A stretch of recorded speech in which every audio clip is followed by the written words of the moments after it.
പ്രേക്ഷകർ കൃത്യമായി തന്നെ അറിയുന്ന ഒരു പേരാണ് മേഘയുടെയും സൽമാൻ്റേതും. പ്രേക്ഷകർ പ്രത്യേകമായി ശ്രദ്ധിക്കുന്നൊരു പേരാണെന്ന് കൂടി പറയാം. സോഷ്യൽ മീഡിയയിൽ എല്ലാവരും ഏറ്റെടുക്കുന്നൊരു പേര് എന്ന നിലയിൽ തന്നെ എടുത്തു നോക്കിയാൽ ആരാധകർ വളരെയധികം ശ്രദ്ധിക്കുകയും ചെയ്യുകയാണ് എന്ന് പറയാം. സോഷ്യൽ മീഡിയയിൽ ഇപ്പോൾ എല്ലാവരും മേഘയ്ക്കും സൽമാനും കിട്ടിയ പുതിയ വിശേഷങ്ങൾ തന്നെയാണ് ഓർക്കുന്നത്. അക്കൂട്ടത്തിൽ ഇപ്പോൾ പ്രേക്ഷകർ ഏറ്റവും കൂടുതൽ ശ്രദ്ധിക്കുകയും ഏറ്റെടുക്കുകയും ചെയ്യുന്ന ഒരു ചിത്രം സൽമാനും മേഘയും കൂടി ഒരുമിച്ചിരിക്കുന്നൊരു ചിത്രമാണ് എൻ്റെ പൊണ്ടാട്ടിക്ക് ആശംസകൾ. പക്ഷേ ഒരു സങ്കടം എന്നത് ആ പുതിയ ലോകത്തേക്ക് എൻ്റെ പൊണ്ടാട്ടി ഒറ്റയ്ക്കാണ് എന്ന് മാത്രമാണ്. അതായത് ഞാനില്ല എന്നത്. പ്രേക്ഷകർക്ക് എല്ലാവർക്കും വളരെയധികം ഇഷ്ടവും പ്രേക്ഷകർ ഏറ്റെടുക്കുന്നതുമായ ഒരു സീരിയൽ തന്നെയായിരുന്നു മേഘയുടെയും സൽമാൻ്റെ പ്രിയപ്പെട്ട സീരിയൽ മിഴിരണ്ടിലും.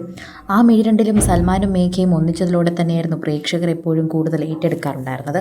ഇപ്പോഴിത് സൽമാനെ വിട്ട് മേഘ ഒറ്റയ്ക്ക് പോവുകയാണ്. മിഴിരണ്ടിലും തമിഴിലേക്ക് റീമേക്ക് ചെയ്യുമ്പോൾ സൽമാൻ്റെ കഥാപാത്രം ചെയ്യുന്നത് മറ്റൊരു താരമാണ്.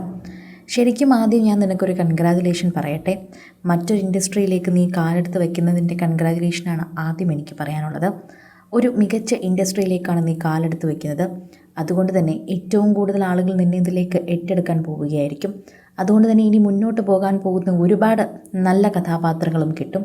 എല്ലാം പ്രതീക്ഷയോടെയാണ് ഞാൻ നോക്കി നിൽക്കുന്നത്. തിരുമംഗല്യം എന്നാണ് മിഴിരണ്ടിലിനും പേരിട്ടിരിക്കുന്നത്.